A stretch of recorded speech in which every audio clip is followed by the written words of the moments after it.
Muy buenas noches, Dios les bendiga. Gracias por estar conectados en el día de hoy, gracias por estar a nuestro lado, gracias por apoyarnos. Quiero bendecirles en el día de hoy, vamos a estar estudiando la palabra, leyendo la palabra, inquiriendo dentro de la palabra. Para comenzar, permítame por favor tener una palabra de oración con todos ustedes, pidiéndole a Dios que nos guíe, pidiéndole a Él que sea revelación para nosotros. Señor, te doy gracias por este día, gracias por este tiempo, por este momento. Gracias por el país y por la ciudad a la cual nos has traído, porque en la paz de ellos nosotros tendremos paz, Señor. Te pido que nos guíes en el día de hoy a estudiar tu palabra, que nos conduzca, Señor, que quites toda palabra necia de nuestros labios y que sea usted glorificado a través de nosotros. Que sea usted hablando, Señor, y callándonos cuando eso sea necesario. Espíritu Santo sea nuestra guía. Revélenos a Jesús, revélenos la palabra, Señor. Y te damos gracias por Jesús y en Jesús. Amén y amén. Hoy quiero seguir ministrando un estudio sobre los tiempos finales y quiero hablarles, si puse por título, Esperando al Esposo. Ya hemos hablado reiteradamente en Mateo 25, hemos comentado muchas veces la parábola de las 10 vírgenes. Quiero leerles así, Mateo 25 del 1 al 3, dice: Entonces el reino de los cielos será semejante a 10 vírgenes que tomando sus lámparas salieron al encuentro del esposo. 5 de ellas eran insensatas y 5 prudentes, porque las insensatas al tomar las lámparas no tomaron consigo el aceite. De que la iglesia tiene que estar esperando al esposo, pero tiene que estar en una actitud de disposición. Dice la palabra que ellas hicieron dos cosas: salieron y se prepararon para recibir al esposo. Sabían que el esposo iba a llegar. Entonces algunas tenían sus lámparas, se consagraron, porque dice la palabra que ellas eran vírgenes, entonces estaban consagradas para ese momento. Entonces nosotros tenemos que aprender de esta parábola a esperar al esposo. Y quiero en esta noche profundizar en esa parte, llevarles a la cultura del momento de Jesús y hablarles de cómo Jesús desarrolló este tema y cómo nosotros podemos hoy en día entenderla y aplicarla dependiendo de lo que Jesús habló en aquel tiempo. En Juan, capítulo 14, Juan, capítulo 14, desde el versículo 1 al versículo 3, dice así: No se angustien ustedes, crean en Dios y crean también en mí. En la casa de mi Padre hay muchos lugares donde vivir. Si no fuera así, yo no les hubiera dicho que voy a prepararles un lugar. Y después de irme y de prepararles, vendré otra vez para llevarlos conmigo. Esta parte no la habíamos tocado. Jesús, cuando asciende al cielo, Él va a preparar un lugar. Preparar significa proveer. Después vendré y los llevaré conmigo para que ustedes estén en el mismo lugar donde yo voy a estar. Esto es muy interesante porque para entender este Juan 14 del 1 al 3, hay que entender el contexto cultural en el cual Jesús estaba hablando. ¿Por qué estaba hablando de esa manera? ¿Por qué Jesús se expresa y habla del esposo y de la novia? ¿Qué tiene que ver? Bueno, Déjenme decirles algo, y esto creo que se les va a hacer muy interesante. Nosotros estamos acostumbrados a lo que llamamos una cultura occidental. En la cultura occidental o en nuestra cultura, el matrimonio es propuesto por el esposo o por el novio. El novio va y pide la mano de la esposa, le entrega un anillo, etc. Es el esposo el que pide la mano de la esposa. Pero en las bodas orientales, que era el tiempo y la época que Jesús estaba, el padre era el que estaba encargado de pedir la mano de la novia a la familia de la novia. Entonces, cuando dos personas se enamoraban, el muchacho o el novio tenía que notificárselo al padre. No tenía que hablarlo con la novia, tenía que hablarlo directamente con el padre. Quiero que vaya pensando y poniéndolo en contexto. El padre entonces tomaba algo de mucho valor, lo que llamaban una dote, y se dirigía junto con su hijo a la casa de la familia de la novia. Y tomaba esta dote al llegar a la casa y le entregaba al padre de la novia una especie de pago, de retribución. Eso es un anillo, lo que llaman un anillo de compromiso, y ahí en la casa, delante de su padre y de la familia de la novia, colocaba ese anillo en el dedo de la novia. Y decía, fíjense lo que decía: en el tiempo señalado por mi padre, vendré a ti y te desposaré. Fíjense qué interesante. El novio decía: en el tiempo señalado por mi padre, vendré a ti y te desposaré. Cuando ellos se iban, el joven comenzaba por su parte a construir una casa. Él por su lado tenía que construir una casa, eso era parte de su deber. Cuando la casa estuviera lista, entonces iba donde el padre y le decía: padre, ya la casa de mi esposo, de mi futura esposa, ya está preparada. Entonces el padre iba, veía la casa, y si para el padre le parecía adecuada la casa, entonces iba a realizarse el compromiso. ¿Entienden ahora cuando dice el Señor en Juan 14:1: yo me voy, pero voy a prepararles una casa y después vengo a tomarles a ustedes? Ellos lo entendían que Jesús estaba hablando de una especie de matrimonio.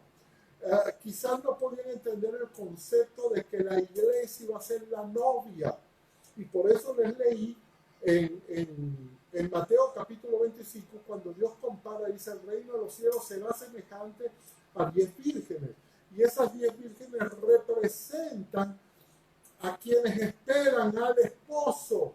Entonces, después que el hombre ya tenía preparada la casa, después que el padre la había visto, después que la casa estaba lista, iban donde la esposa, iba el papá, iba el hijo, la inspeccionaba la casa, iban allá, y ahí es donde se realizaba lo que llaman el pacto matrimonial. Se sellaba un compromiso. Ese compromiso, escuche bien, no se podía romper por ninguna de las partes. Yo quiero que usted recuerde por un momento lo que pasó con María y con José. María, la madre de Jesús, y José, su padre terrenal, por supuesto. Aunque dice la palabra que María fue engendrada por el Espíritu Santo, que Jesús fue engendrado por el Espíritu Santo. Pero las partes no podían romperse. ¿Qué pasó cuando María fue a decirle a José: wow, mira, yo estoy embarazada? José dijo: voy a romper el compromiso, porque yo no soy el padre de ese niño. Él todavía no lo entendía, todavía el ángel no se le había aparecido. ¿Y qué pasaba? Que si se rompía ese compromiso, si él declaraba que iba a romper el compromiso porque María había adulterado, María tenía que ser apedreada. Esa era la ley, tenía que morir. Entonces, una vez que se ejecuta ese compromiso, el compromiso no se puede romper. Entonces, aquí estamos hablando de algo bien profundo, porque estamos hablando de esperar al esposo. Estamos hablando de que la iglesia está involucrada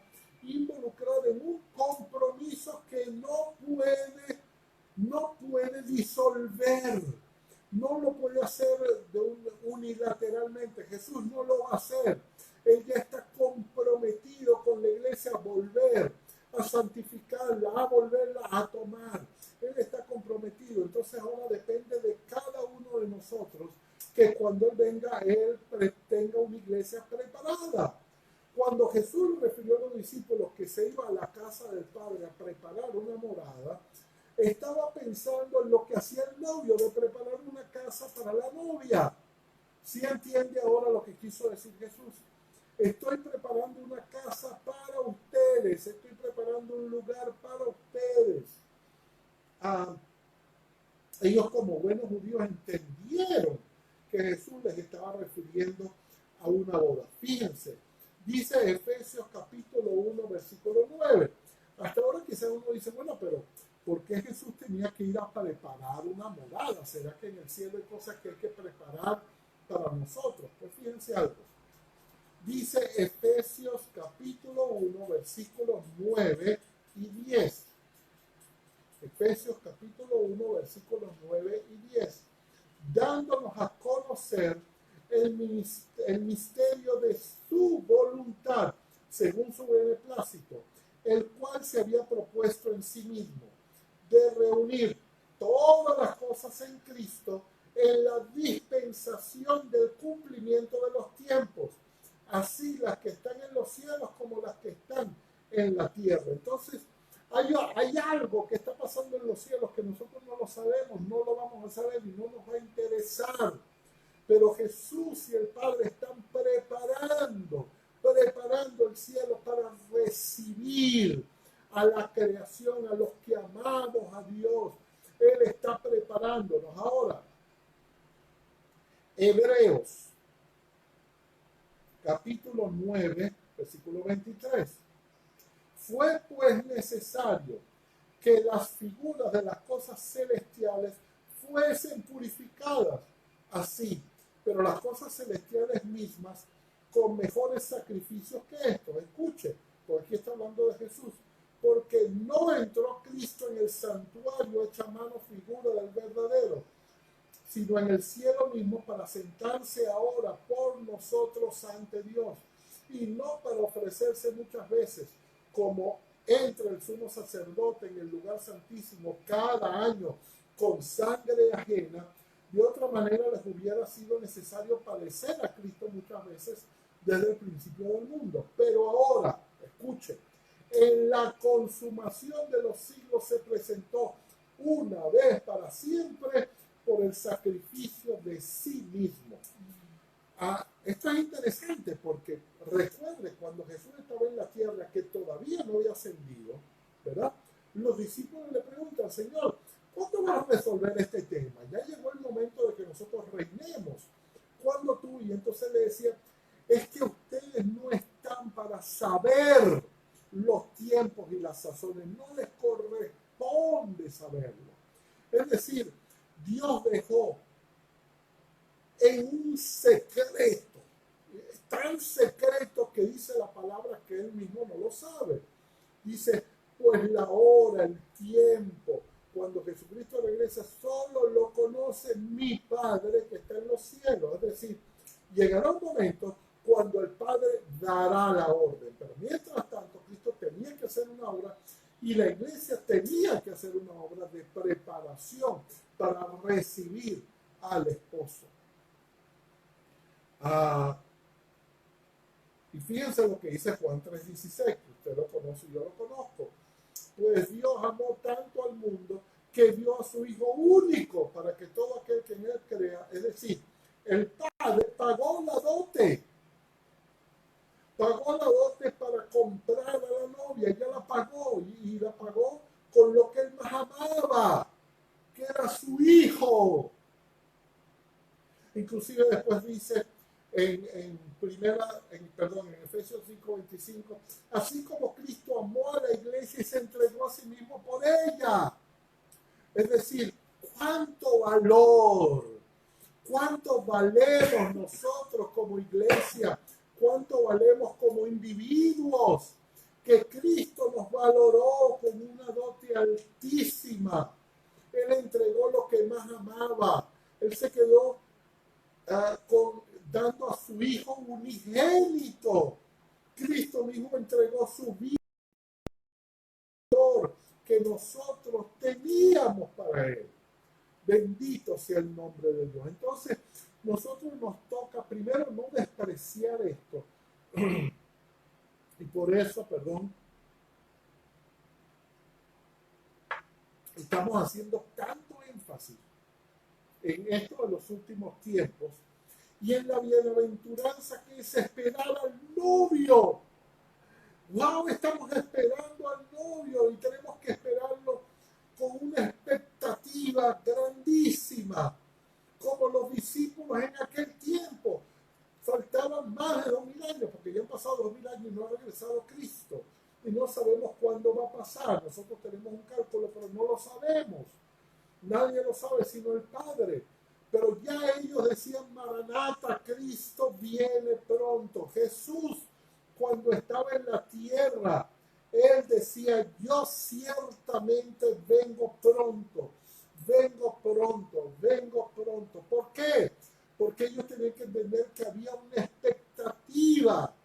Teníamos que esperar adelante el regreso de nuestro Señor, que va a traer un cambio. Usted fíjese cómo va el mundo.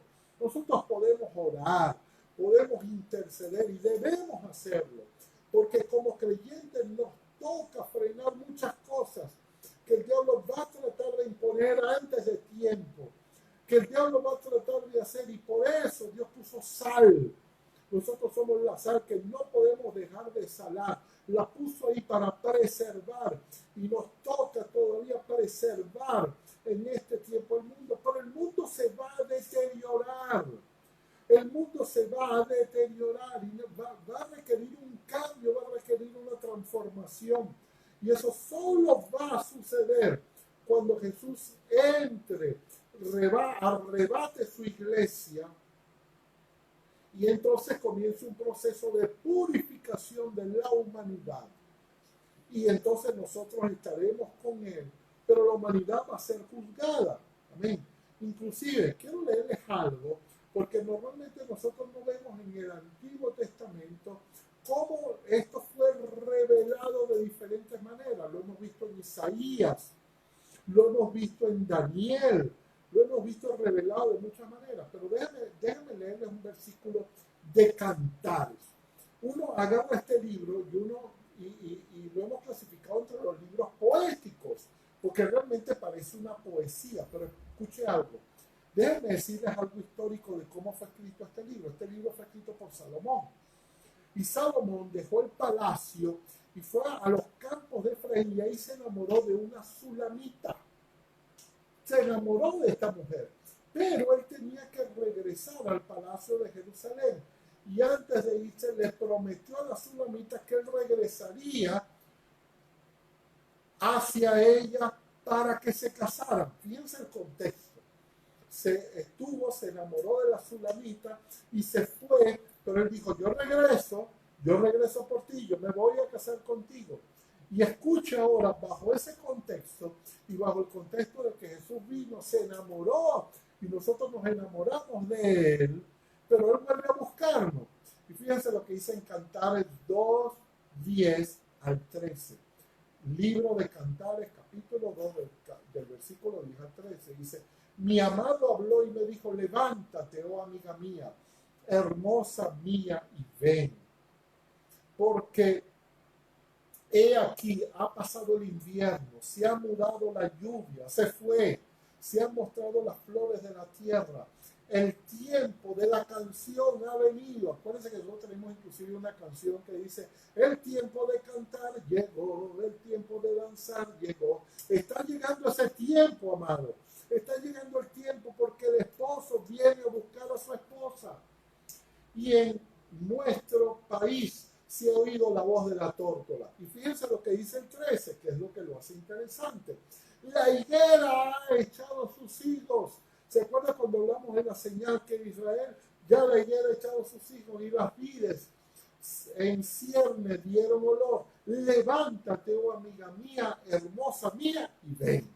Esto es un llamado de Dios a acercarnos más a Él, a estar junto a Él. En Apocalipsis 19, 7 al 9 dice, escuche, gocémonos y alegrémonos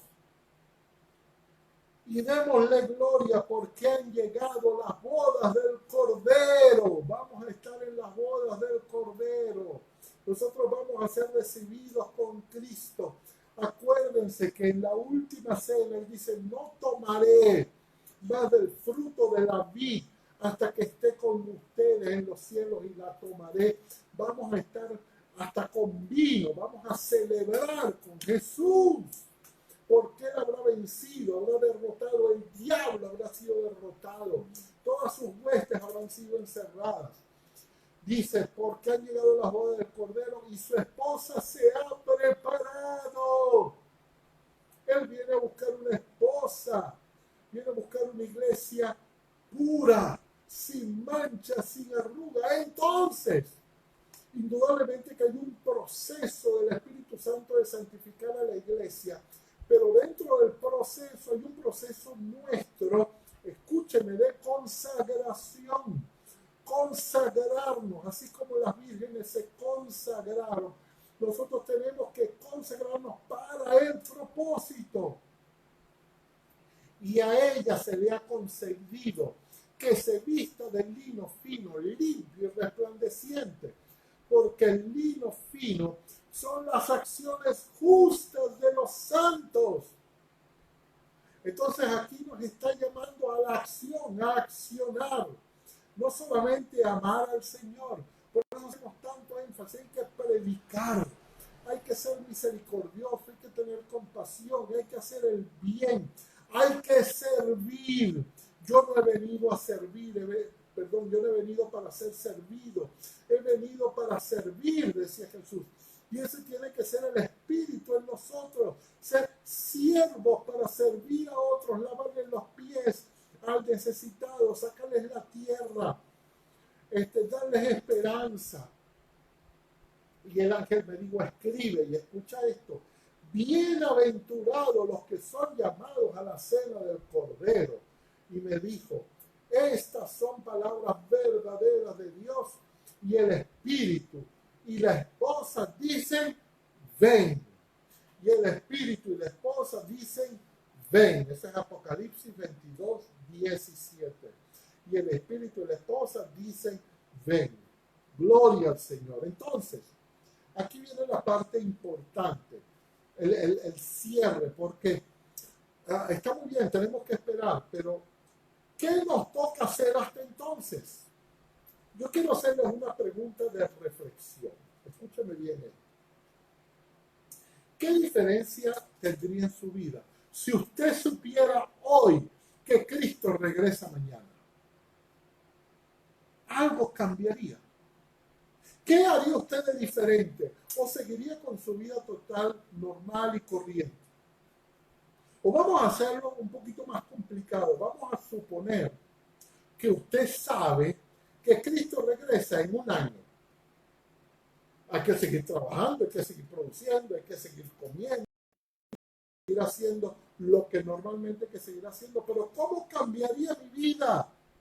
¿Cómo me comprometería yo con Dios? ¿Cómo me comprometería yo con la obra?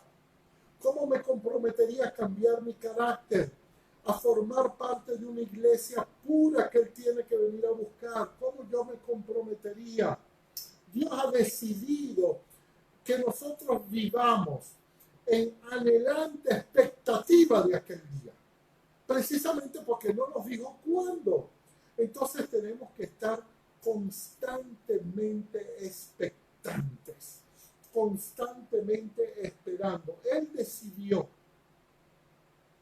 que nos mantuviéramos conscientes de que Él puede regresar en cualquier momento, pero no nos dijo cuándo. Interesante, ¿verdad? Hubiera sido más fácil que nos diera más pistas de saber cuán cerca estamos de su regreso. Entonces yo, ya vengo, así es con las viudas, con las vírgenes. Les dijo, el esposo viene, pero no les dijo nunca cuándo. Y dice la palabra que a la medianoche, escuchen, se adormecieron, se adormitaron y finalmente cayeron en el sueño. Primero se fueron durmiendo, es decir, bajaron las defensas espirituales. No estaban tan expectantes. Y eso es lo que está haciendo las mismas tinieblas en nuestra vida. Fíjense que ya nos estamos acostumbrando a la cuarentena. Al principio decíamos, wow, algo está pasando, algo, pero cuando esto termine, entonces, bueno, algo más va a venir, bueno, algo más va a pasar, no sabemos. Y especialmente nosotros, aquellos que vivimos en esta nación, en Venezuela, aunque estamos hablando para todo el mundo, pero los que vivimos en Venezuela, entonces vemos, bueno, hay tantas cosas esperando, van a venir cosas peores, ya lo sabemos, ya. Entonces bajamos la guardia y caemos en un estado de conformarnos con todo lo que nos está pasando. Y eso es peligroso. Es peligroso para nosotros como ciudadanos, pero es peligroso para nosotros como ciudadanos del reino de Dios. Adormecernos es peligroso. El bajar nuestras defensas espirituales, el no estar pendiente. Por eso dice la palabra, como un ladrón en la noche. Dice Jesús, ciertamente si el padre de familia supiera cuándo vendría el ladrón, ciertamente él velaría. Entonces, ¿qué hizo Jesús? ¿Qué hizo el Padre? Decidió dejar eso velado. ¿Para qué? Para que nosotros estemos siempre anhelantes, siempre pendientes. Y ahora que vemos que está más cerca, sería un terrible error desconocer la cercanía de la venida del Hijo de Dios. Bendito sea el Señor. Apocalipsis 22:7. Escuchen las palabras de Jesús. He aquí, vengo pronto. ¿Cuándo lo dijo? Hace 2000 años. Pero ¿por qué lo dijo de esa manera? Y dijo, bienaventurado el que guarda las palabras de las profecías de este libro. Está hablando de Apocalipsis. Bienaventurado el que guarda las palabras de las profecías. Es decir, bienaventurado el que las estudia. Bienaventurado el que está capaz de guardarse para ese tiempo. De que estamos preparándonos como una novia que espera a su novio. He aquí, dice Apocalipsis 22:12. La otra cita, he aquí yo vengo pronto y mi galardón conmigo para recompensar a cada uno según sus obras. Ahora, fíjense lo que dice Pedro, porque aquí nos da como la clave de lo que tenemos que hacer. ¿Qué tenemos que hacer? ¿Cuál tiene que ser nuestra actitud? ¿Qué tenemos que hacer en este tiempo en el cual Dios nos ha dejado en la tierra? Pero que tenemos que hacer algo activamente, dice, pero el Señor. Segunda de Pedro, capítulo 3, del versículo 10 al 13. Segunda de Pedro 10, del versículo 3, del versículo 10 al 13. Y leemos en el nombre del Señor. Pero el día del Señor vendrá como ladrón en la noche. Vendrá como ladrón en la noche. Es decir, no esperado, o por lo menos no esperado cuando nosotros creemos que Él va a venir. De tal manera que hacer conjeturas, que hacer cosas. Inclusive hay ahorita una falsa doctrina de algunas personas donde ya tienen el día. Entonces dice, va a venir un 13, un 14 de septiembre a no sé qué hora de la noche. No dicen qué año, pero ya dicen el día. Eso es un error, porque tenemos que estar en expectativa todos los días. Y probablemente cuando nos digan, va a venir ese día, va a pasar. Y nosotros nos vamos a adormecer.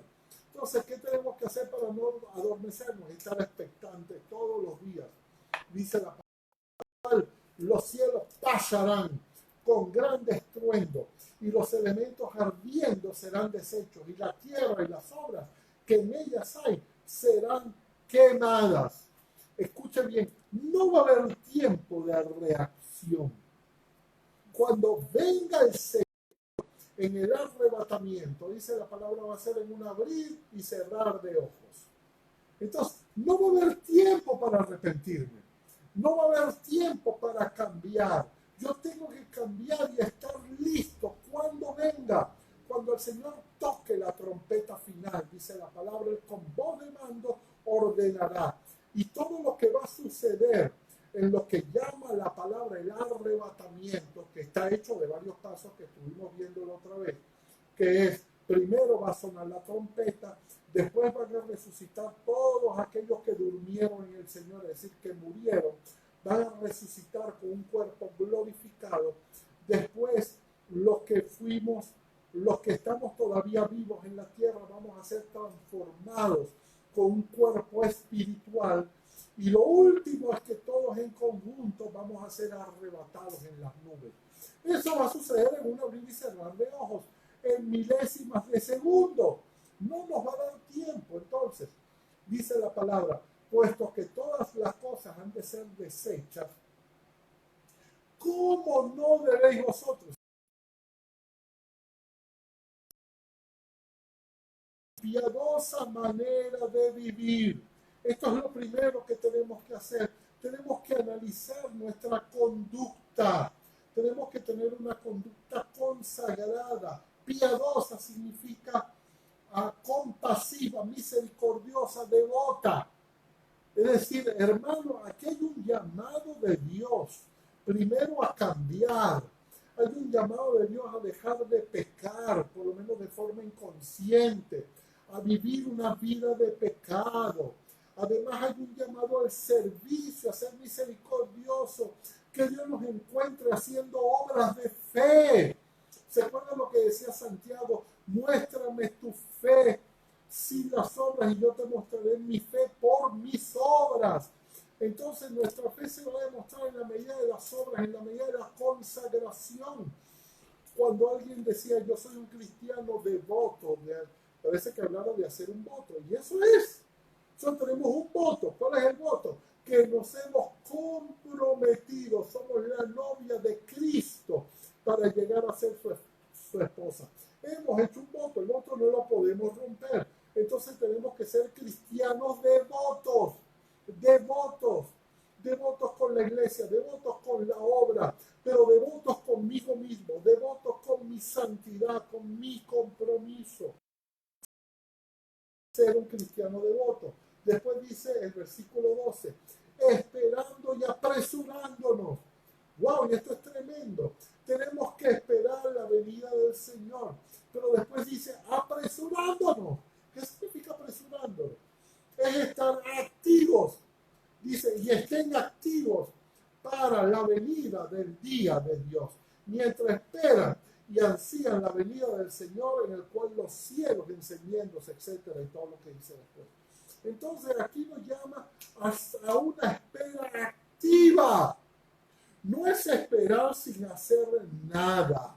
No es esperar en un tiempo de alta contemplación, donde decimos, bueno, Señor, tú dijiste que ibas a venir, yo lo que voy a hacer es esperarte. No, hay que correr a evangelizar, hay que correr a servir, hay que correr a ser luz y sal de la tierra. Nos queda poco tiempo para cumplir el propósito. Eso es lo que tenían que hacer las vírgenes. Las vírgenes tenían que salir. Y una de las cosas en las cuales fallaron fue en el propósito. ¿Pero por qué fallaron? Primero porque no trabajaron, no machacaron las olivas. Entonces no tenían aceite preparado. Nosotros tenemos que machacar. El lunes hablamos de eso, machacar y machacar y machacar. Es decir, orar, estudiar la palabra, estudiarla, irnos a la profundidad de la palabra. No ser cristianos inmaduros, no ser cristianos inconstantes, superficiales, donde sabemos dos o tres cosas, pero de ahí no pasamos. Superficiales y creemos resolver con 1, 2, 3, 4 versículos todas las cosas. Y resulta que la palabra es integral, que a veces leer una porción no nos da todo el panorama. El panorama bíblico tenemos que verlo consultando toda la palabra. Y de eso nos habla, esperando y apresurándonos, en el cual los cielos encendiéndose serán deshechos y los elementos quemados se fundirán. Pero nosotros esperamos, según las promesas, cielos nuevos y tierra nueva. Entonces, tenemos la promesa. Tenemos las promesas. Ya Dios nos los dijo, Dios no va a romper el compromiso. Él ya nos puso el anillo, dice el Señor, y el Espíritu Santo son las arras, nos dio las arras del Espíritu, nos llenó de su Espíritu Santo. Cuando creímos en Él, nos entregó la revelación, nos entregó un Espíritu Santo para Él conducirnos, ser nuestro acompañante, nuestro paráclito, el que camina a nuestro lado, instruyéndonos. Dice la palabra, esas son las armas. ¿Se acuerda cuando uno se casa, agarra unos mediecitos y le dice, te entrego aquí mi riqueza? Y eso es como el compromiso, etcétera, del novio hacia la novia. Bueno, el Señor hizo eso.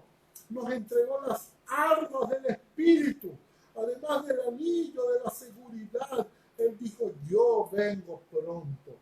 Por lo cual, oh amados, dice el versículo 14, estando en espera de estas cosas, procuren con diligencia, escuchen, ser hallados para Él, sin mancha e irreprensibles.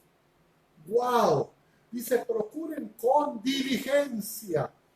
Es decir, pongan todo el esfuerzo en hacerlo. Pongan el esfuerzo.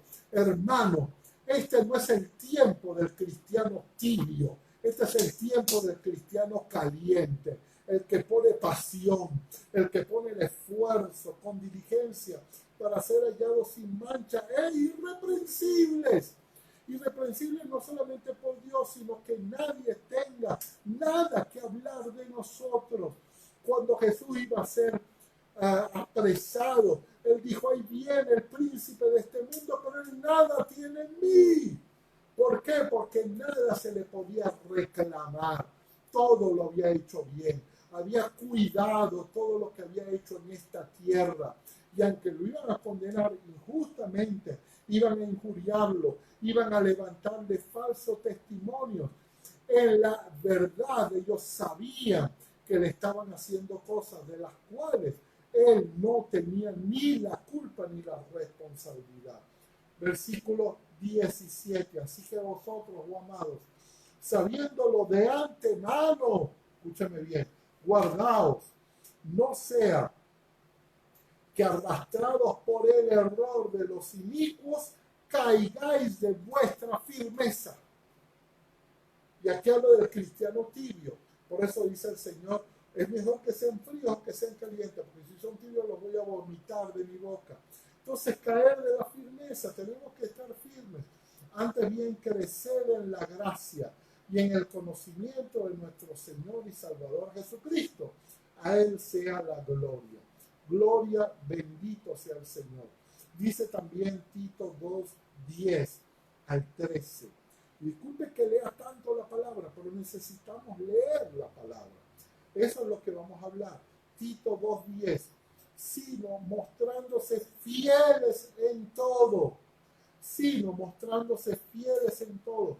Para que en todo adornen la doctrina del Dios nuestro Salvador. Porque la gracia de Dios se ha manifestado para todos los hombres. Es decir, hay una tarea. Hay una tarea, evangelizar, orar, pero también ser de testimonio a la tierra, de testimonio a los demás. Nosotros tenemos que ser los que conserven. En estos días hubo el día de la,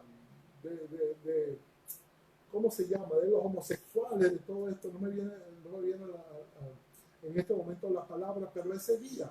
¿Y cuán pocos cristianos declararon yo estoy a favor del diseño original de Dios?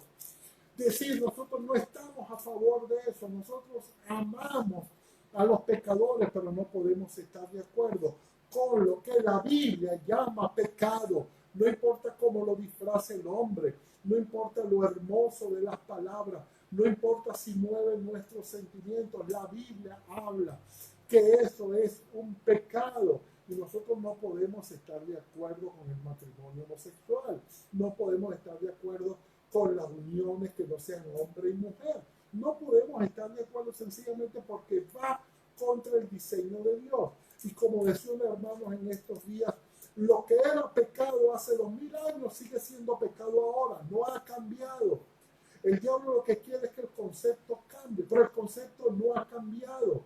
Lo que estaba mal hace 2000 años está mal ahora. Lo que estaba mal en el siglo pasado está mal ahora. Lo que estaba mal como conducta es mala ahora, es mala en estos días.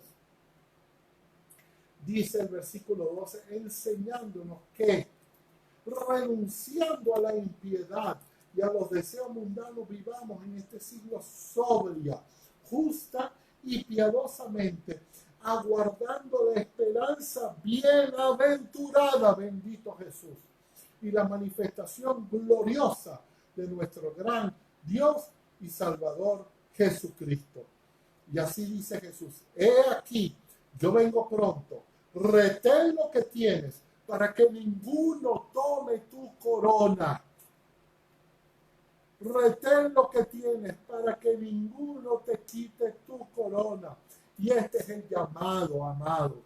Consagración, esperar al esposo, pero consagrarnos de una forma consciente de que nosotros realmente estamos en un tiempo decisivo para la humanidad. Yo pido al Señor, yo sé que mi hijo lo va a ver, pero yo pido al Señor que me dé vida a mí, a mi esposa, y que les dé vida a ustedes para que sus ojos puedan ver esa venida del Señor, para que podamos irnos, para ver ese día glorioso, para que un día nosotros podamos decir, Maranata, Señor, has venido, has regresado, para que podamos seguir adelante, para que podamos ver en la medida que pasa el tiempo, aunque la humanidad se deteriora, se vaya levantando una iglesia pura. Como dice la palabra, volveos al camino, a la senda antigua, a la senda sencilla, las palabras sencillas de Jesús, a profundizar en ella, porque lo que él habló era suficientemente profundo para que nosotros entremos y le amemos de la forma como él nos ama y nos amó a nosotros. Entonces, anhelar su venida, consagrarnos y servir. Esto es un gran llamado, hermanos, a servir. Tenemos que servir. Tenemos que ser siervos en este tiempo de pandemia. Escúchame bien. Sea siervo. Trate de ayudar. No importa cuánto usted tenga necesidad, con lo poco que tiene ayude. Y no estoy hablando solamente de lo material. Usted puede ayudar con una palabra. Usted puede ayudar con una oración. Usted puede ayudar trayendo un tiempo de esperanza a gente necesitada. Usted puede ayudar preparándose. Usted puede ayudar consagrándose. Todo eso usted lo puede hacer. Bendito sea Jesús. Yo espero que este mensaje haya sido de bendición para su vida. Si este mensaje fue de bendición, si realmente le bendice, si lo que usted recibió hoy le llena en su corazón y usted lo puede recibir y decir, yo recibo esta palabra, bendíganos ustedes a nosotros con sus comentarios.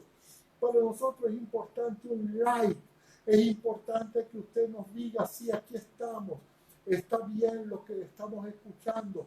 Coméntenos, a nosotros nos va a enriquecer lo que ustedes nos digan.